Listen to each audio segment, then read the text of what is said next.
Hello, ladies and gentlemen. I'm back with another episode of the Whole Brother Mission podcast with a new set. Had to move some things around, so I hope you like the upgrade and got the technology together too. So, Corona has been good to me in that regard. We've spruced things up a bit in terms of the podcast, so that's a positive.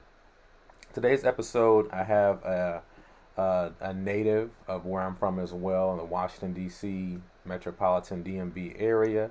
His name is Ryan Smith, and he has an interesting story. I normally set these things up and try to give you an introduction on where we're going and where the conversation will go, but I'll allow him to introduce himself and tell you the story firsthand. Ryan, how are you? I'm doing good, man. I really appreciate you for having me on today. Um, I didn't expect for something like this to happen, at least so soon. Right. Um, yeah, Yeah. Yeah, no, I understand. It may be new for you, but I got some insight into a post of yours, obviously, being friends on social.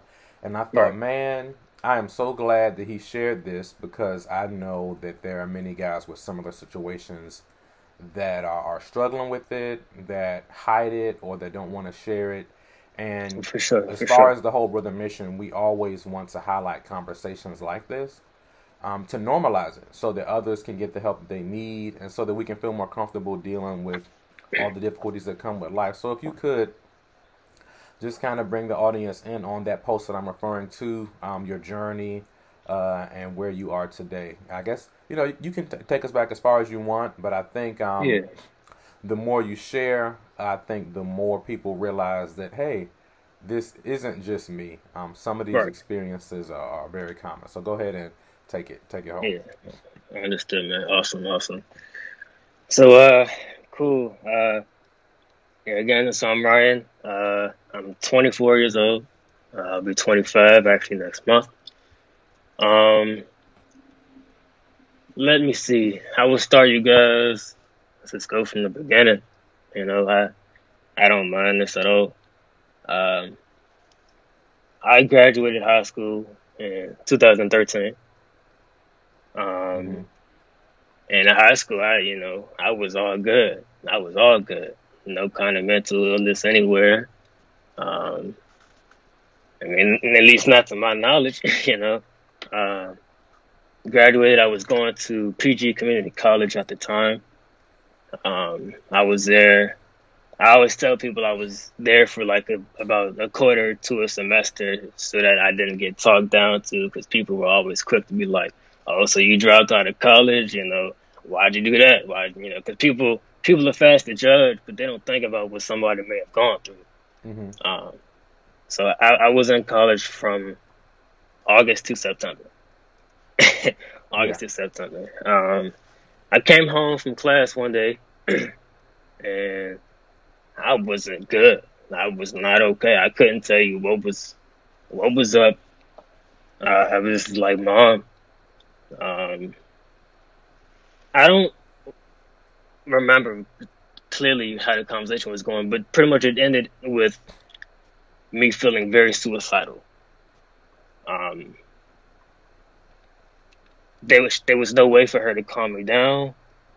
Um, we hadn't been in a situation like that before. I'm not sure if it was the new experience of college, not being around my friends or my regular schedule. Um, but I was very down, just down. I didn't feel like I needed to exist. I didn't feel like I was meant to belong any place. Um, and so we went to doctor's hospital just because we didn't know what else to do. Um, we get there. My mom tells the person at the front desk, uh, pretty much my son is feeling suicidal.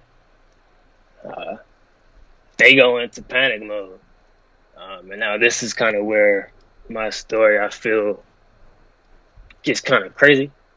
Hmm. Um, so at this time, I was 17 years old. Um,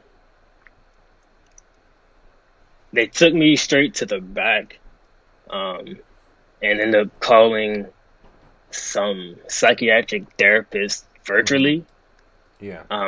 for me to talk to. There was a lady, one of the doctors there had told one of the nurses to stay away from me because they felt that I was a threat, uh, simply because of my mental at the time, you know. Um, Therapist that I talked to over the video call, she also said the same thing. She felt that I was a threat, not only to myself, but to those around me. She felt that I needed to be someplace other than just an average hospital. So here we are now. I'm in the hospital probably 3, 4 hours. Um, I've calmed down. And so now I'm like, oh, I'm apologizing to everybody, trying to get them to understand that I just, at the time, wasn't myself. I'm back to being happy, talking. Um, Anyways, it didn't end like I was hoping for. I was transferred probably an hour and a half away from my family to a psychiatric hospital in Rockville, Maryland. Um, don't remember the name. I don't really care to remember the name, to be honest with you. Yeah. Um, uh, and so they kept me there for about 3, maybe 4 days. But it just so happened to be the same exact week of my 18th birthday. Um, every kid, teenager dreams of their 18th birthday. You're finally legal. You can go out and do what you want to do. Parents give you that extra freedom. Where was I on my 18th birthday? I was in a psychiatric hospital, you know. Um, and it was, for sure, it was an experience. I didn't know what I was getting myself into going there. It was just like, okay, here, sign the papers, here's your bed. And now, okay, so I'm asleep. 7 o'clock in the morning, I have a guy banging on my door. And I have to follow like a schedule because they feel that my mental health was that bad.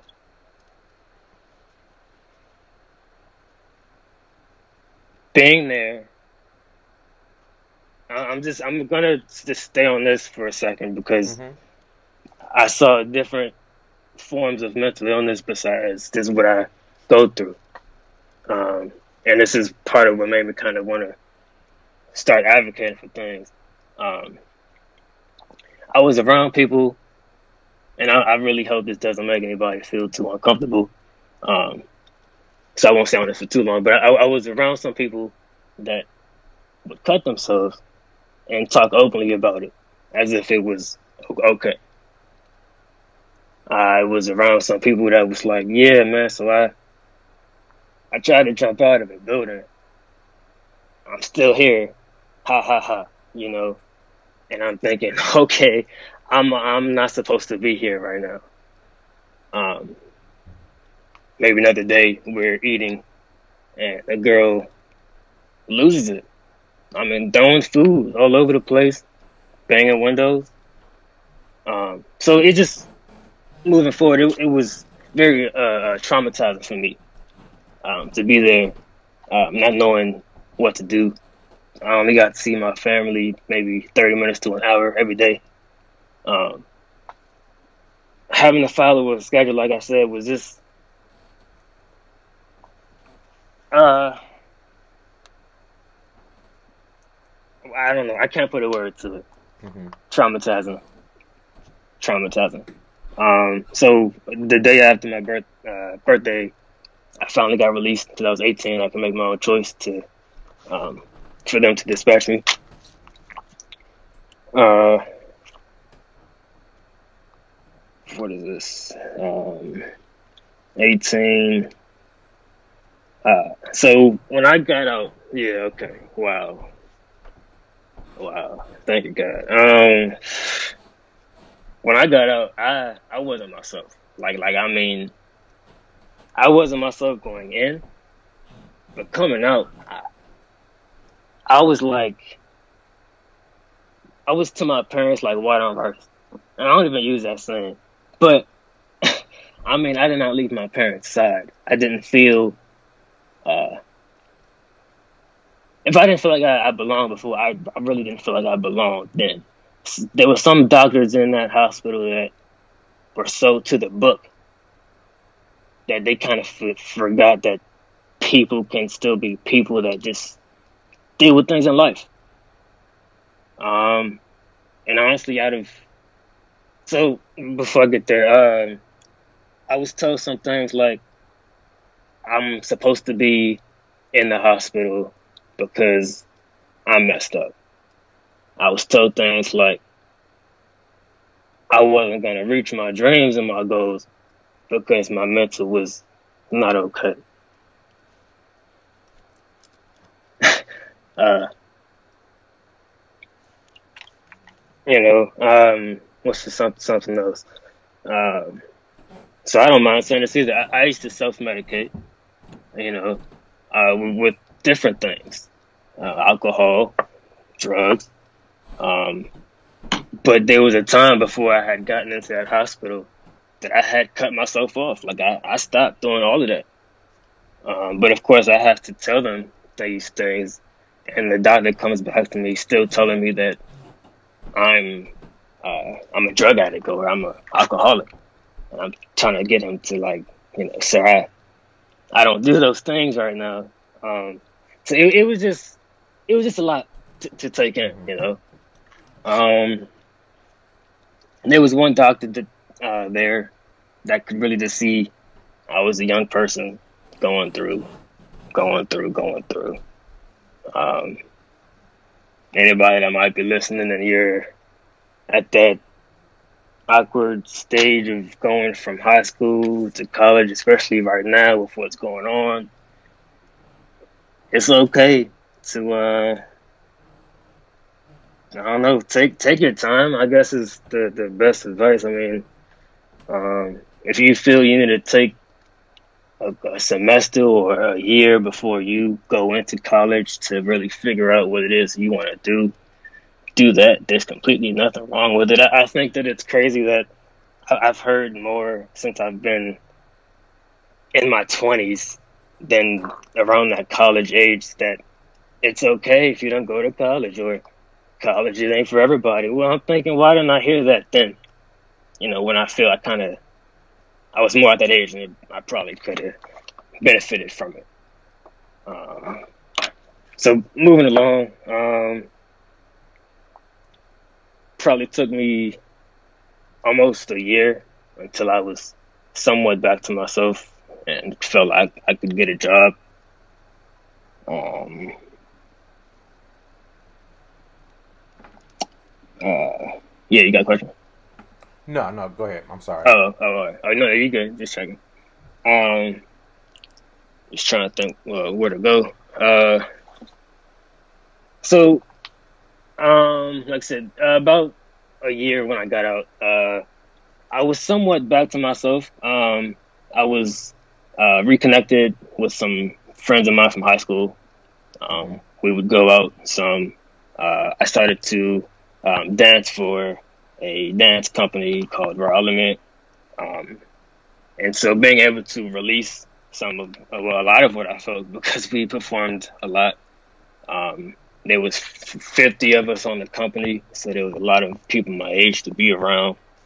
Um, so for the period of time that I was on the company for maybe 2 or 3 years, I was more myself.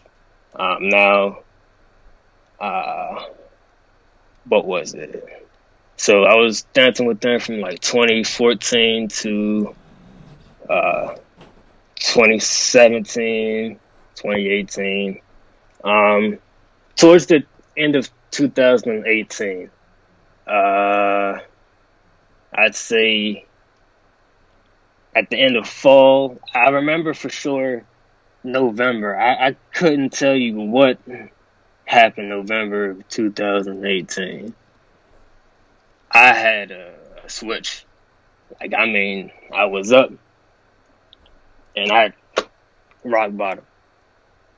And I think 2018 is really where it hit me that this thing that I got going on may or may not ever fully heal. So I'm 24. I still deal with mental illness. I have bipolar depression and anxiety. I don't mind saying it because I've accepted it. Is it hard sometimes still? Yes. But does it happen often? No. And when it does, I have better coping mechanisms and tools that I can use to refrain from going back into my bad and negative habits. Okay, so let's pause right there because I Yeah, think there's a lot to unpack there. So just going back, so you said that originally things were just normal, and this was just a very sudden thing, where all of a sudden you came home from college, or shortly after starting college, and were just suicidal. So that there was no build up. Was this just all of a sudden thing, first day, just, or was it a build up, or? Not that I can remember, to be 100% honest with you. Yeah. I was just, I don't know. I remember going. I remember going to school. Okay. Like I said, when I graduated high school, when I was in school, I was all good. So now I don't recall being any build up to it. Just like when I was somewhat okay between like 2014 and 2017, 2018, and then boom, I'm back. Right back to it. Okay.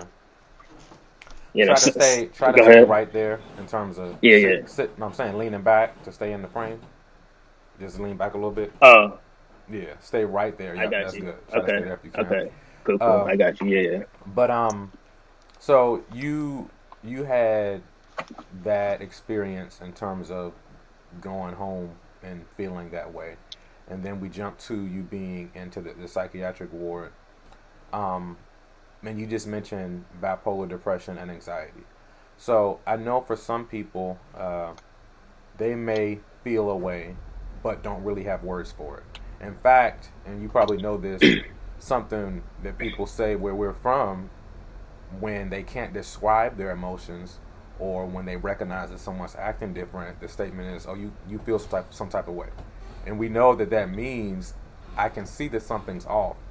But for some people, they know that for themselves that something is off, and for you, yours was very evident. But I know that there are some people who go through situations, but they're skeptical about talking to the right people to get an answer. Many people do self-medicate and just try to make up a diagnosis for themselves without ever actually going to talk to a professional. But you did that. So as far as those diagnoses that you got, for those that are skeptical of it and worried about certain dynamics, could you bring us in on what did that testing process look like for them to get that result? Testing process for me to, as far as my diagnosis. Right. Was it questions? Okay. Was it written? How did that look? Right. Okay. So, excuse me. Of course. So after the whole hospital situation, and then it coming back, of course, we already knew, there was something there. I went through a few different therapists before I actually got a solid answer. Why a few different therapists? So everyone needs to, if you're listening, definitely hear this. Sometimes it takes time to find your correct therapist. I think that it sucks. I do, honestly, but I do feel that once you find the correct one for you, what I mean is you need to find somebody that understands you. You need to find somebody that fits your personality, and talks in a way that comforts you and doesn't feel that it's just blah, blah, blah, like, okay, I get it, but I can't because, so it's just things like that. So I had met with a guy, I don't recall his name. Um, he was very educational as far as mental health. As far as what's the word, serotonin being one of the chemicals in the brain. Sometimes when you don't have enough of that, uh, things fluctuate, and that's part of why I'm not a professional, so don't No, you're good. catch You're me good. word word for word. But Yeah, you're good. he just he heard some of what I said, and from there just being so many different subjects that all don't necessarily connect. The way that he saw my emotions fluctuate, I guess, throughout me talking, I could go from being okay to being mad to crying to wiping them off to right back to being okay. You know what I mean? Um, so he kind of gave us a clue of depression. I don't recall him saying specifically bipolar depression. Um, so I was with him for some time. Um, Eventually it got to a point where he started to hit too many of my triggers. Triggers being that's the word I use for like uh, when my depression or anxiety has been triggered. I don't like using. Um, I just try to use my most positive words. Um, Hmm. uh, No, let's uh, let's let's unpack that. I think triggers okay. is an important Hmm. conversation to have. So for Yeah. you, what does that mean, and then what happens after you're triggered? That's good. That's good. That's good. So what the triggers mean for me, and then what happens after Yeah. they're triggered. Okay, okay. Um, so everybody's different. Hmm. Um, okay, there we go. Good example. It's funny. Um, Money for me is a big trigger. There was a point in time at a younger age when I had a lot of money. At 20, why I need a lot of money at 20? And now it was around like 23, 24. I don't. um, and so over time, I'm not sure where the habit began, but I do this thing now where I run my numbers. Like I try to plan my life out in 2 weeks, run the numbers in my bank account, what I plan to spend, tell myself I'm not going to spend this, even though it's not going to happen that way. Um, and that can become a trigger. I'll be running my numbers, and in me running my numbers, switch. You know what I mean? I could be from going, okay, oh, I got money, and then I get an answer that I wasn't looking for. You know what I'm saying? Um, Growing up, around the college time when I started to reconnect with people. Um, so, so I do dance. If you hadn't catch that, and I'm bringing it up to say, outside of people that I dance with, my number of friends uh, is small, and at a younger age, that was hard for me to deal with. It's a little bit easier now, um, but for instance, um, I try not to get on social media too much because whether it's real or fake, seeing other people post things um, of them with uh, at events with people, I'm like, I don't have that. That's a trigger for me. Um, Yeah. some people right now to switch it up is gloomy outside. It's 10:52. For some people, that could be a trigger. Um, there's something called SAD. Uh, I I want to look it up. I'll give you. Um, it's pretty much there it is. When uh okay, seasonal affective disorder Hmm. is what that's for. Those can be triggers. So like you expecting to wake up to all sun, but it's nothing but wet. You thought you were gonna go take your dog for a walk and you can't. Um, You get what I'm saying? Yeah. So I think you've explained that perfect for people that don't have that insight. The unexpected happens. You're reminded of something. You know, and some people have post traumatic stress disorder, and that hmm for hmm them a trigger can be anything that remind them of that stressful situation. Uh, you know, for people that may have been raped, they might have a hard time watching movies where there's a violent scene.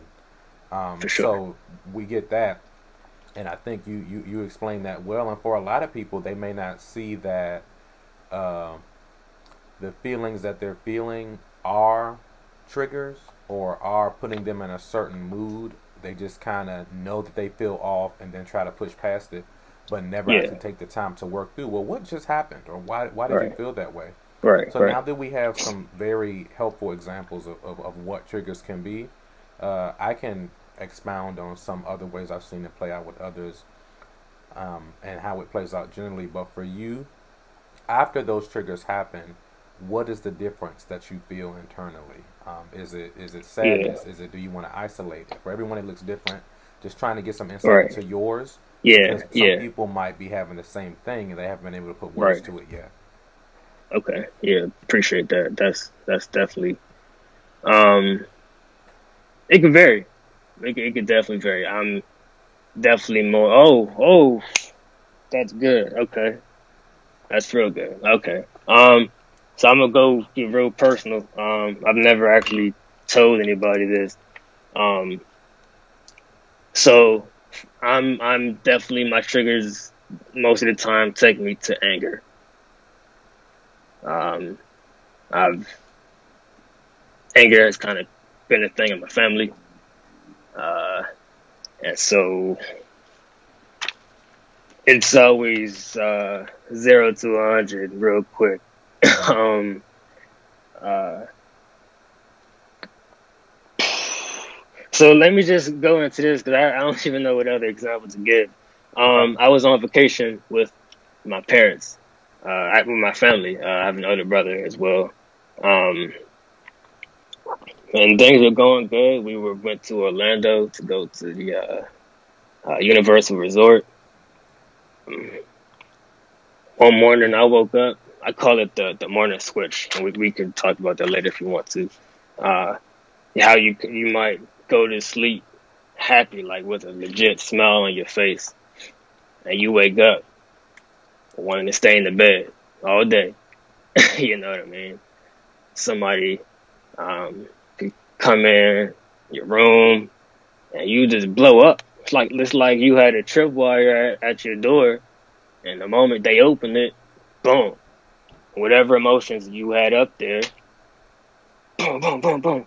And the people that don't deal with it, they don't know what the heck to do with that. You know what I mean? And so if that's you, uh, I can see how that can be tough. And so it they want you to speak out on what you got going on.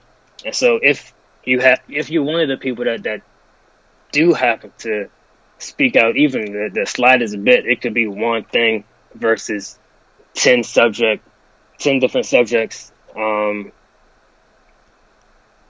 And let's just say that you were expecting a certain answer. I know for me, sometimes I might be expecting them to say something that would make me feel good, or versus telling me the stuff that I need to hear and don't want to hear.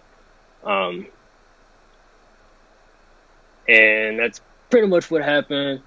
I don't remember what the conversation was. I just know that everyone in my family was trying to calm me down, and it was just like pouring gas on a fire.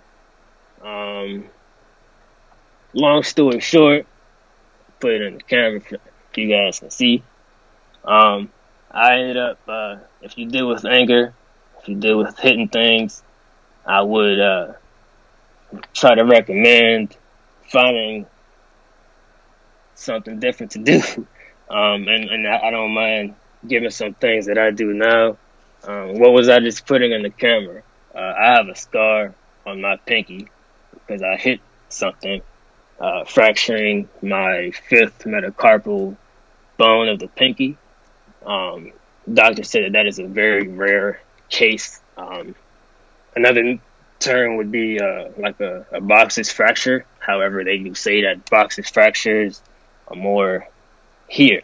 Mine was more here, and it would have been a thing where if I did not get surgery, which right now I have a metal plate in my hand with 3 screws. It's supposed to be 4. However, the doctor described it to my mom as shattered glass. Pretty much the bone was so messed up, there was no place for the screw to screw into. So of course I can move it now, but I feel it. This fist, I feel something moving in there. And let me tell you, it's been the worst pain I've ever had in my life.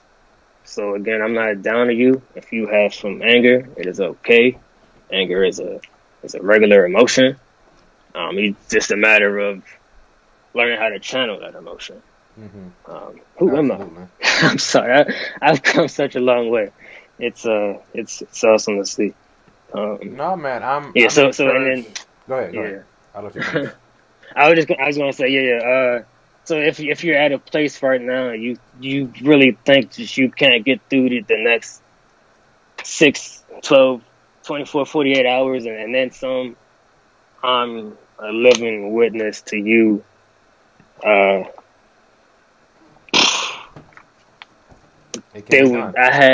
had mental breakdowns every single day, every single night.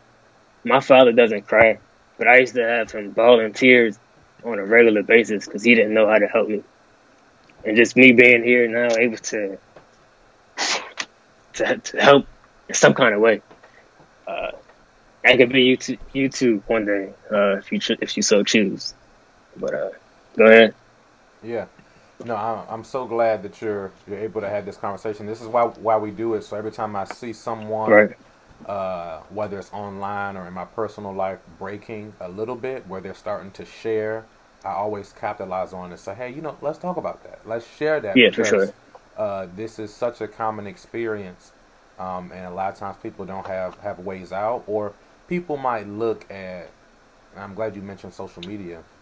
People look at social media and see a highlight reel, and they think Mm-hmm. that is people's life, but they don't realize that they're just showing you the beautiful aspects of what's going on. You don't know about what's going on behind the scenes, like what you just mentioned, what you were going through with your dad. People don't know stuff like that. Mm-hmm. And meaningful relationships like that take time to build. It also requires you to get the help that you need for whatever you're experiencing.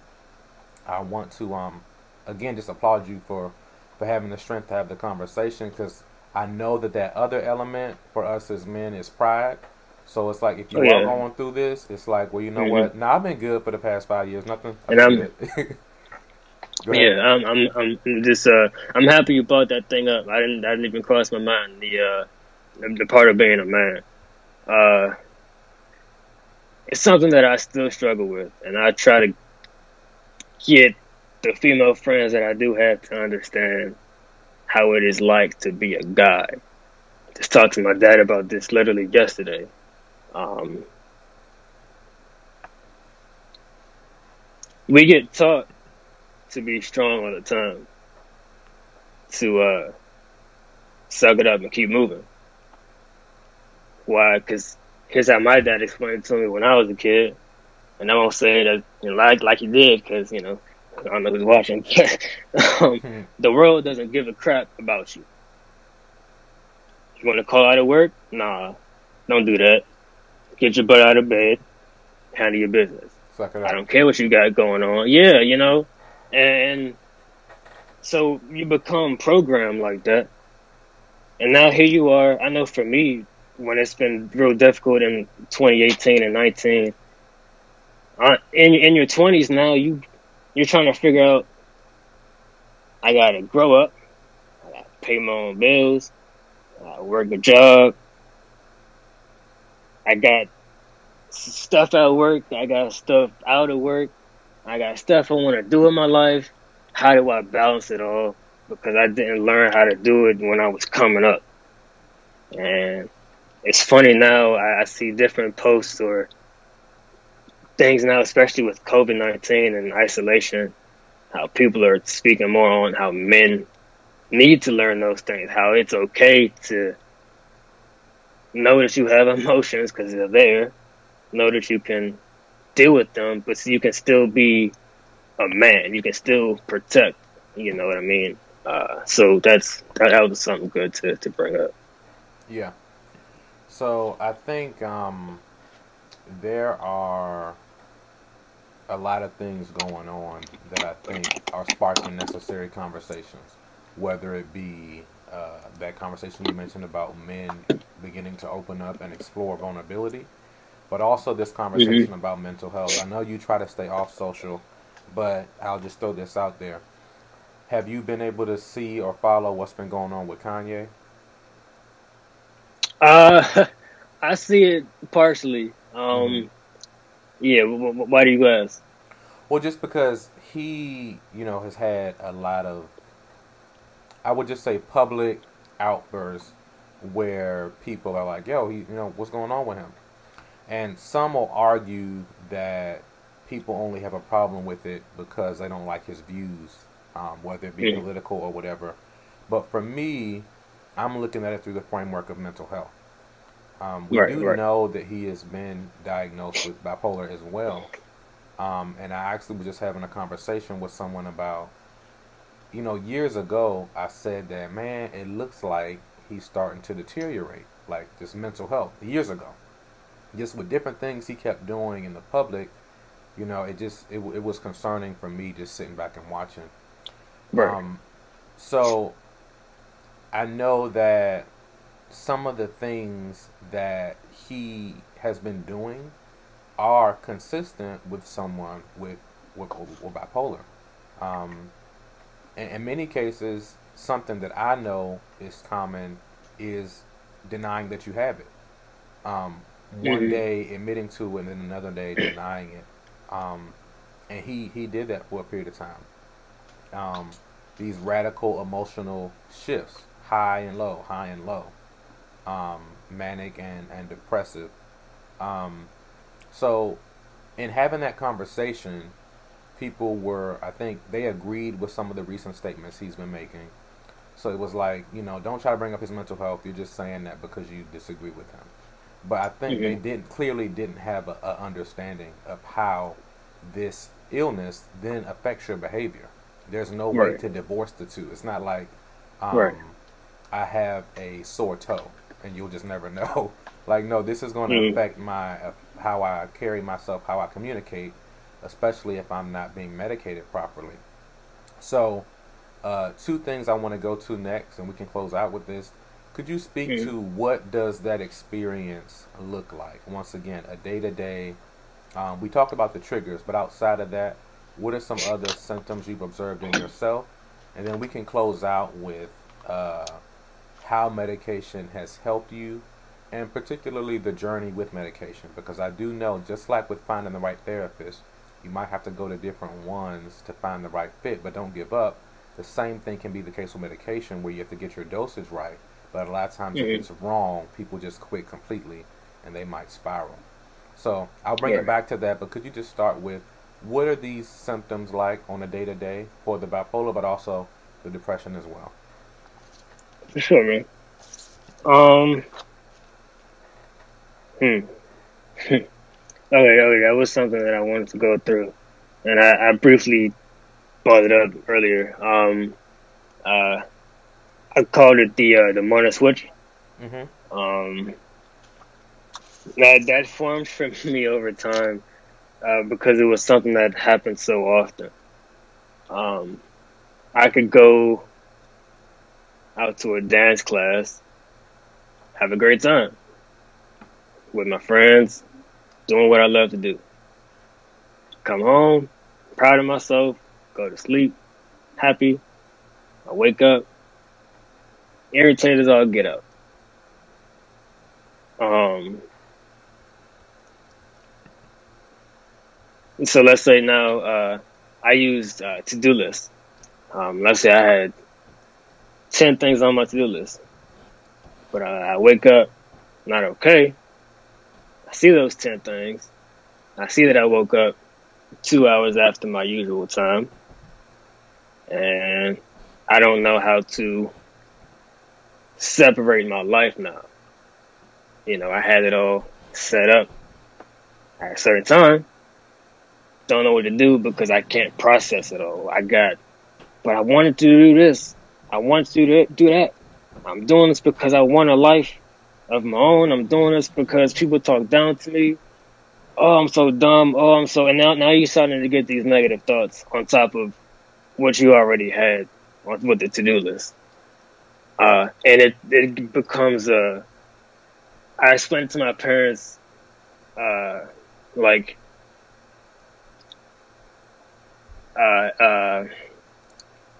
if you had to think about everything that bothers you at your job from a day-to-day basis, and you put it onto like 3 broken records and just playing back, that's what it can feel like.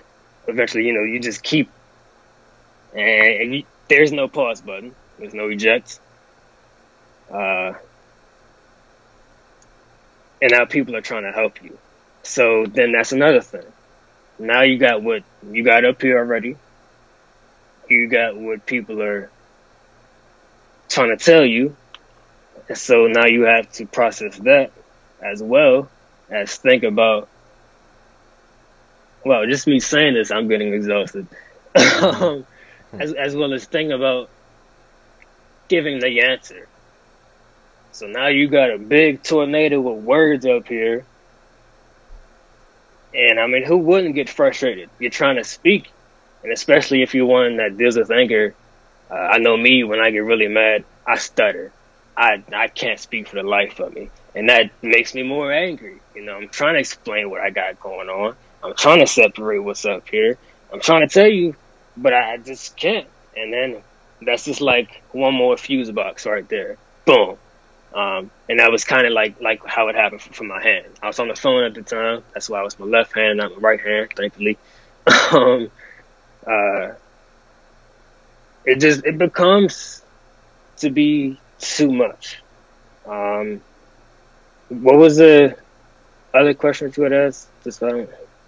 Just what the bipolar depression and anxiety look like from day to day, and if you finish that, cool, and then we will transition into medication.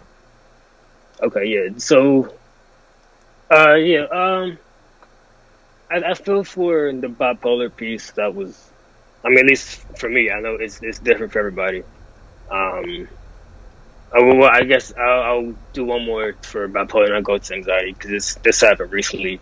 Especially for all that's going on right now with the Black Lives Matter movement and just the racism. Y'all, it's okay to speak about what you're pissed off about, okay? And I don't want to speak for everybody, assuming that everybody's mad. You could be sad, you could just be bothered by it. With the racism. Even if you have not personally dealt with had a confrontation with the police or just with a racist person, I have personally on different occasions. Even being as light-skinned as I am, it's crazy. I didn't realize recently how hurt I was by it all. My mama came by, and it all came out. It's tough seeing my friends, especially now when you can't see them so often. I'm gonna get off subject. Okay. This is why I brought it up. So I was talking to my mom, and I started out good. I started out real good. A guy came into my job last week, and I hadn't told anybody about how it was making me feel. Pretty much, he came into my job. My job has money scanners for fake money, just if money is sticking together and stuff like that. Caucasian guy comes into my job and he makes a comment. Thankfully, it wasn't to me, because um, uh, pretty much just saying, you could never be too careful um, in this day and age, especially with all that's going on with George Floyd. And I'm thinking, oh man, that's way too much, way too soon. You know what I mean? My job is predominantly black. It's two white people there. Everyone else is black. Um, and I don't know where my manager was at the time. I just know that it came to my attention because it was said to my Caucasian coworker. Uh, just bringing this up to say, so I was talking to my mom and I switched from just being okay to anger, like furious, because what is the fix for this? What, as black people, do we do to deserve all of what we've been getting? Then I switched to tears immediately because now I'm scared for myself. I'm scared for my friends and family. What if I don't see them because they get stopped by the wrong police? You know what I mean? So that can definitely add to your bipolar depression. Um, just bring it up to say Yeah. Yeah. talk more. And then last thing, I feel like I'm rambling on. Uh, Anxiety. Um, that's a rough one. That is a rough one. Uh, what's a good example that I've had? Um, okay, so clutter. Cluttered spaces aren't the best for those with anxiety. I know for me, it's especially. I can't totally explain. It's Anxiety is a little bit more harder for me personally to explain. It was more the bipolar for me, but I do have cases of it. Um, I feel like everything gets sped up in your mind, um, and there's no stop button. You know, it's just, oh man, that's a tough one. Because anxiety is definitely different for people. Mm-hmm. Um, uh, No, I get it in terms of yeah, I'm not bad. no, you're good. No, I I asked that question because I know that it's not one solid thing, and Yeah, I've seen not at it all. play out so many different ways.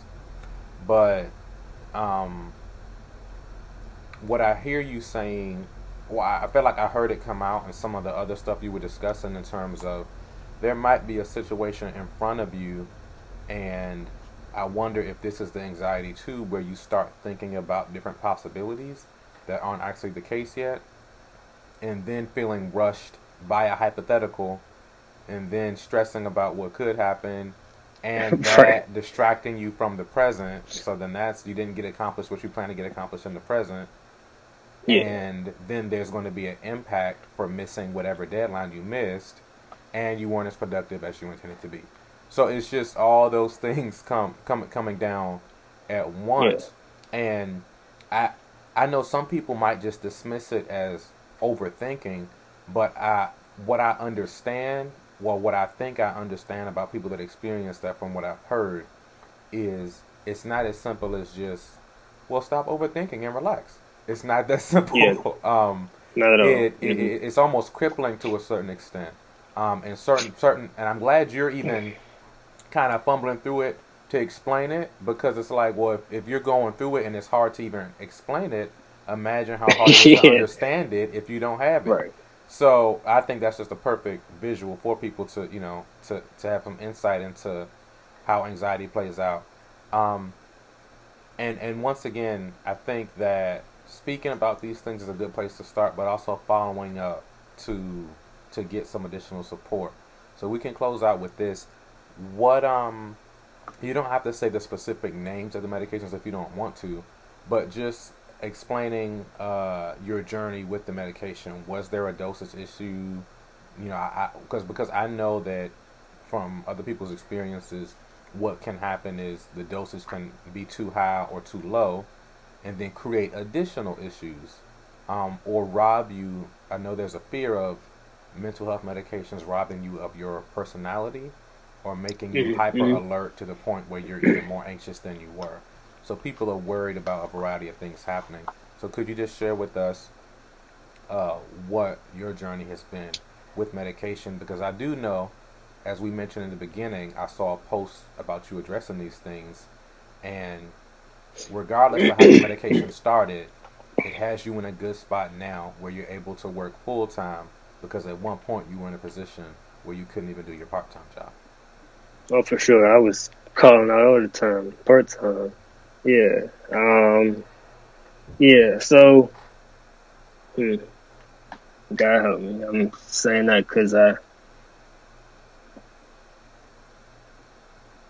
right. So I'm gonna be open and honest. So I don't Mm-hmm. mind it, not at all. Reason being, I'm being hesitant because I don't know who all is watching. I'm not on your average medications. Um, Mm-hmm. I just wish I had something else here. Uh, that's fine. Okay, so it took me a long period of time to get on medication. Um, Mostly that was for everything that had happened with me in a hospital, psychiatric hospital. Um, People were kind of trying to force them on me, and because I felt that I was already messed up, I felt like me taking medications, uh, it made me feel more messed up. Um, so my parents were looking for like just some pills or just something for me from doctors and medical centers for uh, 5, 6+ months, and they kept getting told something different, getting sent someplace else. Um, Excuse me. And so my mom one day, uh, she just took a big step. And if you're watching this, please let me finish before you get off the call. um, she There are different medical cannabis um, dispensaries around Maryland, DC as well, but more so Maryland for medical base. Like if you don't have a medical card, you cannot purchase things. Um, a lot of the time when people, okay, and so before I get on that, I currently work in, I think I put in that post, not only do I have a full-time job now, but it is a full-time job within the same medical stuff that I'm currently taking. Okay. Reason being, it has changed my life. Like, I mean, it has changed my life, and I want to study it so that I can also use it for other people. Um, so going back, a lot of times when people hear cannabis, marijuana, whatever you want to call it, people are always thinking of the psychoactive change. The, oh man, I'm high. You stoned, bro? Like, is there that? Yes, but there is something called um, an endocannabinoid system that is within your body. Everybody's works differently. Um, there are different what we call. Where is my? Give you a picture if I can. That's why I'm trying to do this stuff. I've been wanting to speak out about this on my own social media. I've just been wanting to make sure that I had all of my facts correct, because people have a bad reputation for this stuff. So let's see if you see this picture here. This is my patient journal that I use for medical cannabis. It's kind of a tough picture to see in the camera, Mm-hmm. but this here would be your endocannabinoid system. You have something called CB1 and CB2 receptors within your body that respond to certain parts of cannabis and what they call cannabinoids within the cannabis itself. Cannabinoids, that could be a thing like we all have heard of CBD, okay? But there's a lot more things than just CBD that can be very medical for you, such as, It's okay. sorry about that, such as you have CBG, you have CBN, CBN, CBC, and THCV. THCV is also a very good thing for it kills cancer cells. Who wouldn't want some of that? You know what I mean? So there's just different aspects of medical cannabis that a lot of people do not know about.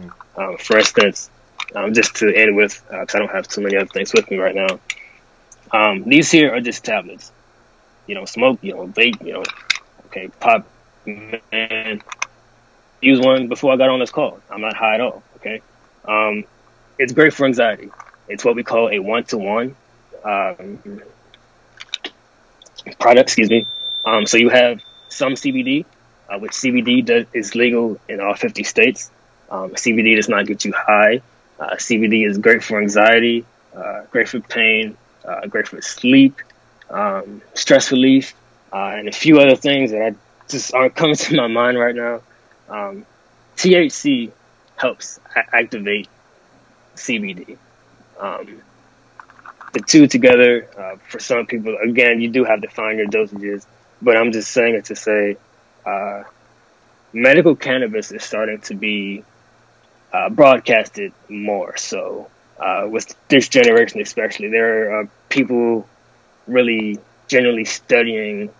And even what I just mentioned, it goes so much deeper into that. Like there is a real science to this stuff that I'm still learning.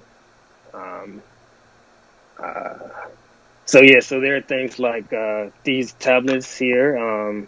You could use lotions, creams. I've used lotions for. I used to have some really bad muscle spasms.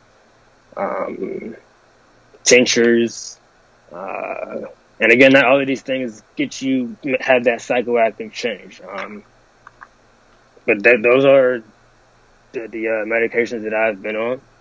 If you would like to do research, feel free. I'm now, to end with, I'm taking my own notes for more so CBD related things. On how to make more infused teas. My ultimate goal is to change people's lives, not with just my story, but with fitness. I'm a personal trainer and a group fitness instructor as well. As a professional dancer, I dance for the Washington Wizards. Not to brag, but just to say that you can go through a whole bunch and you still get all your dreams and you make them a reality. But I want to use those things with medical cannabis to change people's lives, to educate people and different things and the benefits with them. Sorry, this is my final thing. For the anger, I said I would talk about some things that help me. Exercise. That can be as simple as taking a walk down the street, walking up the steps a couple of times, doing some push-ups. If you have a gym membership, go try to lift some things, try out a couple of new things. Just working out helps boost endorphins in the brain. It helps boost your mood. Yeah. So that's all I have to say. Yeah. Well, this has been great. I really thank you for joining me today. You've given a lot of helpful information. And once again, that was Brian Smith, and this has been the Whole Brother Mission Podcast.